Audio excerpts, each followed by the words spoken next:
আসসালামু আলাইকুম বন্ধুরা, সবাই কেমন আছেন? আশা করি সবাই ভালো আছেন। বন্ধুরা, আজকে আমি আরও একটি রেসিপি নিয়ে চলে এসেছি। আজকে আমি তৈরি করে দেখাবো দারুণ মজার আর খুব সহজ দুটির রেসিপি। আর এই রেসিপি দুটো দেখতেও যেমন সুন্দর, খেতে দারুণ মজার হয়ে থাকে। বিশেষ করে যারা চা বানিয়ে চায়ের সাথে খেতে চান তারা এই রেসিপিটি ফলো করতে পারেন, তাহলে আপনারা চায়ের সাথে দারুণ মজা করে খেতে পারবেন। আর এই রেসিপি তৈরি করতে খুবই সহজ, খুব অল্প উপকরণ দিয়ে তৈরি করে নেওয়া যাবে এমনই রেসিপি নিয়ে চলে এসেছি। চলুন বন্ধুরা, কথা না বাড়িয়ে আমি মূল ভিডিওতে চলে যাচ্ছি। তার আগে বলছি, প্লিজ বন্ধুরা ভিডিওটি দেখার শুরুতে একটা লাইক দিয়ে সম্পূর্ণ ভিডিওটি দেখার চেষ্টা করবেন। ভালো লাগলে চ্যানেল সাবস্ক্রাইব করে রাখবেন। এখন আমি প্রথম রেসিপিতে চলে আসলাম। আজকে প্রথম রেসিপি তৈরি করার জন্য প্রথমে লাগবে একটি ডিম। আমি ডিমটাকে ভেঙে নিলাম। তারপর দিয়ে দিচ্ছি স্বাদ মতো চিনি। বন্ধুরা, আমি চিনিটাকে গুঁড়ো করে দিয়েছি, আপনারা চাইলে আস্ত চিনি দিতে পারেন, সেক্ষেত্রে একটু ভালোভাবে বিট করে নিতে হবে।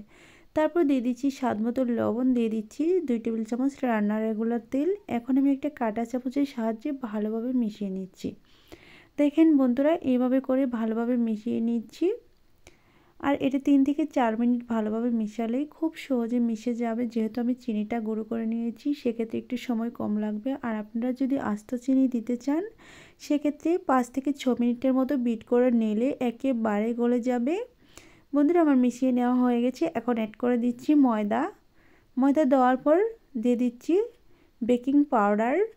এই বেকিং পাউডারটা অবশ্যই দেওয়ার চেষ্টা করবেন। আমি এখানে হাফ টেবিল চামচ বেকিং পাউডার দিয়ে দিচ্ছি।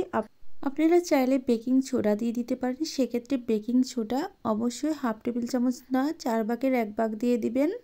তারপর আমি এভাবে করে ভালোভাবে মিশিয়ে নিচ্ছি। দেখেন, আমি কাঁটা চামচের সাহায্যে মিশিয়ে নিচ্ছি। আপনারা চাইলে হ্যান্ড উইক্স অথবা হাতের সাহায্যেও কাজটা করে নিতে পারেন। বন্ধুরা, এভাবে করে ভালোভাবে মিশিয়ে নিতে হবে, তা না হলে এই যে আজকের দারুণ মজার রেসিপিটি তৈরি হবেই না। তো দেখেন, আমি কিছু সময় ধরে মিশিয়ে নিচ্ছি, আপনাদের দেখাচ্ছি। আমি কিন্তু এখানে কোনো স্কিপ করে দিচ্ছি না, শুধু ভিডিওটা একটু ফাস্ট করে দিচ্ছি। কতটা আঠালো হয়েছে আপনারা দেখেই বুঝতে পারছেন। এখন কিন্তু আমার রেডি করা হয়ে গিয়েছে। এটা আমি একটা রেস্টে রেখে দিব 5 মিনিটের জন্য। 5 মিনিট পর ফিরে এসে দেখাচ্ছি। দেখেন, অনেকটা সেট হয়ে গিয়েছে। এখন আমি একটু চামচটা তুলে দেখাচ্ছি। দেখেন, অনেক শক্ত হয়ে গিয়েছে। এখন আমি একটা মেজারমেন্ট চামচ দিয়ে আজকের রেসিপিটা তৈরি করে দেখাবো। মেজারমেন্ট চামচ দিয়ে তৈরি করার একটাই কারণ, মেজারমেন্ট চামচ দিয়ে তৈরি করলে সবগুলো পিঠা বা নাস্তা একই সমান হবে, যার কারণে দেখতে ভালো লাগবে। দেখেন, আমি 1 টেবিল চামচ করে নিচ্ছি। তারপর এভাবে করে প্রথমে গোল করে নিচ্ছি। গোল করা হয়ে গেলে আমি 4 কোণা করে দিব স্কোয়ার শেপে। আপনারা চাইলে গোলাকার করেও বানিয়ে নিতে পারেন।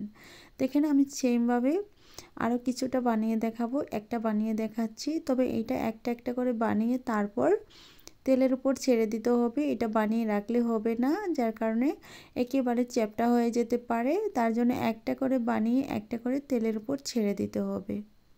দেখেন কত সুন্দর হয়েছে চারকোনা। আপনারা যে কোনো শেপে এগুলো বানিয়ে নিতে পারবেন দারুণ সুন্দরভাবে। চাইলে গোলাকার বা যে কোনো সাইজে বানিয়ে নিতে পারবেন। দেখেন, একেবারে রেডি হয়ে গিয়েছি একটা। এখন আমি চুলায় চলে যাচ্ছি ভেজে নেওয়ার জন্য। একটা একটা করে বানিয়ে তারপর তেলের উপর ছেড়ে দিচ্ছি। দেখেন,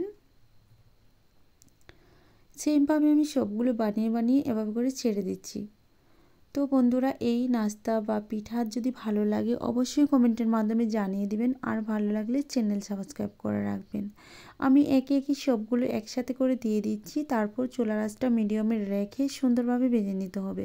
বন্ধুরা, চুলার আঁচ লোয়ে রাখলে হবে না, এই পিঠাগুলো ভাজতে হবে চুলার আঁচ মিডিয়ামে রেখে।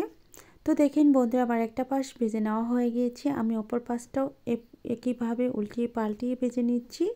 আর দেখেন কত সুন্দর কালার হয়েছে, একেবারে দারুণ একটা কালার এসেছে। আর বন্ধুরা, এই নাস্তা পিঠাগুলো বানিয়ে আপনারা চাইলে গড়ে 3 থেকে 4 দিনের মতো সংরক্ষণ করে রেখে যেতে পারবেন। এতে করে একটু বেশি করে বানিয়ে আরও কিছুক্ষণ সংরক্ষণ করতে পারেন, যাতে করে আপনারা চায়ের সাথে ঝটপট তৈরি করে খেয়ে নিতে পারেন।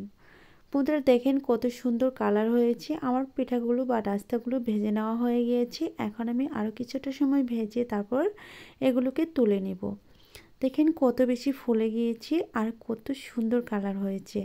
আমি এখন তুলে নেব, একটু উল্টিয়ে পাল্টিয়ে নিচ্ছি আরোটা একবার। তো বন্ধুরা, আমার পিঠাগুলো ভেজে নেওয়া হয়ে গেছে। এখন একটা ছিদ্রযুক্ত চামচ দিয়ে একটা প্লেটের উপর তুলে নিচ্ছি। তুলে নেওয়া হয়ে গেলে আমি এটাকে একটা সাইড করে রাখবো খানিকটা ঠান্ডা করার জন্য, তা না হলে ভেঙে দেখাতে পারবো না। তো দেখেন বন্ধুরা, একে একে সবগুলো কিন্তু আমি তুলে নিয়েছি। সবগুলো পিঠায় ভেজে নেওয়া হয়ে গিয়েছে। এখন আমি সবগুলো একসাথে করে নিয়ে চলে এসে দেখাবো সবগুলো কেমন হয়েছে। তো দেখতেই পাচ্ছেন অনেক সুন্দর কালার হয়েছে। আর ভেঙে দেখাবো ভেতরটা কতটা মুচমুচে হয়েছে।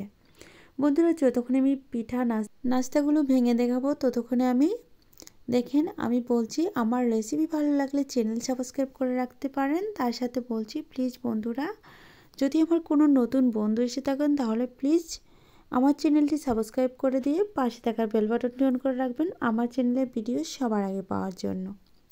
তো দেখেন কতটা মুচমুচে হয়েছে আর কত দানাদার হয়েছে, একেবারে ডলা দেওয়ার সাথে সাথে ভেঙে যাচ্ছে। বন্ধুরা, এখন আমি অন্য একটা রেসিপি তৈরি করে দেখাবো, যে রেসিপিটা আরও বেশি সুন্দর। আপনারা সাথে থেকে দেখার চেষ্টা করেন। এখন আমি দ্বিতীয় রেসিপিতে চলে আসলাম।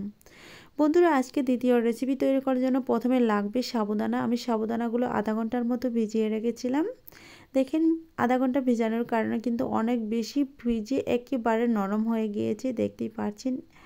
অবশ্যই এটা ভিজিয়ে রাখার চেষ্টা করবেন, এতে করে নাস্তাটা তৈরি করা খুবই সহজ হবে। এখানে দিয়ে দিচ্ছি 1 কাপের একটু কম চিনি, তারপর দিয়ে দিব এই যে নারকেল কোড়া দিয়ে দিচ্ছি, এটা খেতে অনেক বেশি মজার হবে। তারপর দিয়ে দিচ্ছি স্বাদ মতো লবণ।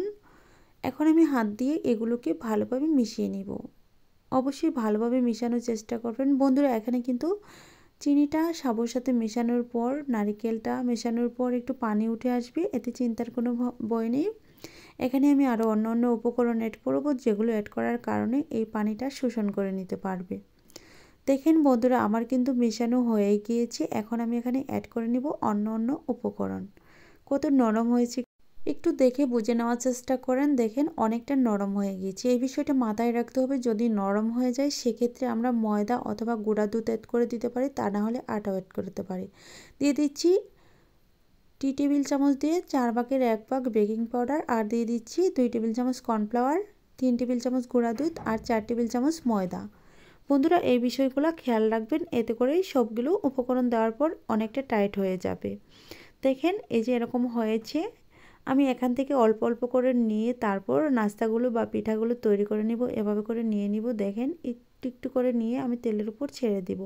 বন্ধুরা, এখন আমি ভেজে নেওয়ার জন্য চলে যাচ্ছি। চলে একটা কড়াই বসিয়ে রেখেছি, আর এখানে পর্যাপ্ত পরিমাণে তেল দিয়ে তেলটাকে হালকা আঁচে গরম করে সেই গরম তেলে একটু করে নিয়ে দিয়ে দিচ্ছি। দেখেন খুব সুন্দর একটা পিঠা বা নাস্তা হচ্ছে।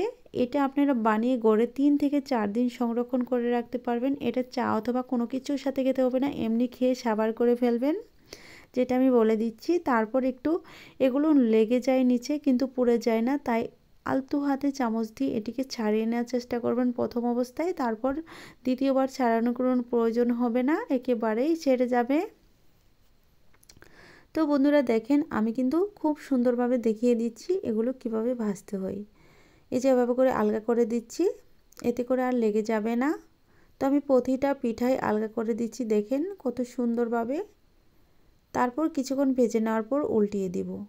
উল্টিয়ে দেওয়া হয়ে গেলে এপাশ ওপাশ ভেজে একেবারে মুচমুচে করে নিতে হবে। ভিতরটা একেবারে চিজের মতো হবে, সাদা ধবধবে আর একটু রাবারের মতো হবে। দেখেন বন্ধুরা, কত সুন্দর কালার চলে এসেছে। এভাবে করে উল্টিয়ে পাল্টিয়ে ভেজে নিতে হবে। বন্ধুরা, আমি এই পিঠাটাও যতক্ষণে ভেজে নিচ্ছি ততক্ষণে আপনাদের কাছে বলছি, যদি আমার ভিডিও ভালো লাগে তাহলে চ্যানেল সাবস্ক্রাইব করে রাখবেন, আর পাশে থাকা বেল বাটনটি অন করে দেবেন আমার চ্যানেলে ভিডিও সবার আগে পাওয়ার জন্য। আর আরেকটা কথা বলছি, যদি আমার কোনো নতুন বন্ধুরা এসে থাকেন তাহলে প্লিজ বন্ধুরা আমার চ্যানেলে একবার হলেও ঘুরে আসতে পারেন। যদি আমার চ্যানেলে কোনো ভিডিও ভালো লেগে থাকে তাহলে চ্যানেলটি সাবস্ক্রাইব করে রেখে পাশে থাকা বেল বাটনটি অন করে রাখবেন, আমার চ্যানেলে প্রতিদিনের ভিডিও সবার আগে আপনার কাছে পৌঁছানোর জন্য। বন্ধুরা, দেখেন কথা বলতে বলতে আমি প্রায় ভেজে নিয়েছি, খুব সুন্দর কালার এসেছে। এখন আমি সবগুলো ভেজে একটা শাকনাযুক্ত চামচ দিয়ে তুলে প্লেটের উপর তুলে নিব। তোলা হয়ে গেলে আমি বাকি অংশটুকু একইভাবে ভেজে নিব। দেখেন কত সুন্দর হয়েছে, সাপগুলো বোঝা যাচ্ছে, আর খুবই মুচমুচে হবে, খেতে দারুণ মজার হয়ে থাকে। এগুলো অনেকটা ঠান্ডা ঠান্ডা লাগে। সাবু তো এমনিতেই অনেক ঠান্ডা হয়, ভাজার পরেও যখন খাবেন একেবারে মুখের মধ্যে ঠান্ডা লাগবে এমনই একটা রেসিপি। তো দেখেন আমি সবগুলো একসাথে করে তুলে নিয়ে চলে এসে দেখাবো সবগুলো ভেজে নেওয়ার পর কতটা সুন্দর হয়েছে। আমি একটু কাছ থেকে দেখিয়ে দেওয়ার চেষ্টা করছি। দেখেন কত সুন্দর আর কত মুচমুচে হতে পারে, এটা দেখেই বুঝতে পারছেন। বন্ধুরা আমার সবগুলো ভেজে নেওয়া হয়ে গিয়েছে। আমি এখন একটা একটা করে ভেঙে দেখাবো। আর প্রতিটা সাবুর পিঠার মধ্যে সবগুলো যে দেখা যাচ্ছে খুবই সুন্দর লাগছে। এগুলো খেতে দারুণ হয়ে থাকে। এটা চায়ের সাথে খেতে পারবেন, বাচ্চাদের টিফিনে রাখতে পারবেন, সকালে নাস্তায় রাখতে পারবেন, বিকেলে নাস্তায় রাখতে পারবেন এই ধরনের রেসিপিগুলো। তো দেখেন কত সাদা হয়েছে, ভিতরটা কত দবদবে ফর্সা হয়েছে। আর এগুলো ভিতর থেকে একটুও পড়বে না, ওপর থেকেও খুব সুন্দর থাকবে, একেবারে পড়ে যাওয়ার কোনো ভয় থাকে না এই সাবুর পিঠাগুলো। বন্ধুরা কথা বলতে বলতে আমি প্রায় ভিডিওর শেষ প্রান্তে চলে এসেছি। আমি আবারও বলছি, প্লিজ বন্ধুরা যদি ভালো লাগে চ্যানেল সাবস্ক্রাইব করে রাখবেন, আর আমার প্রতিদিনীয় ভিডিও পাওয়ার জন্য নোটিফিকেশনটি অন করে রাখবেন, আমার চ্যানেলে ভিডিও সবার আগে পাওয়ার জন্য।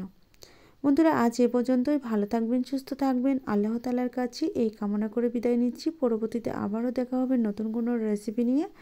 ততক্ষণে সবাই অনেক বেশি ভালো থাকবেন, অনেক বেশি সুস্থ থাকবেন এই কামনা করে বিদায় নিচ্ছি। খোদা হাফেজ।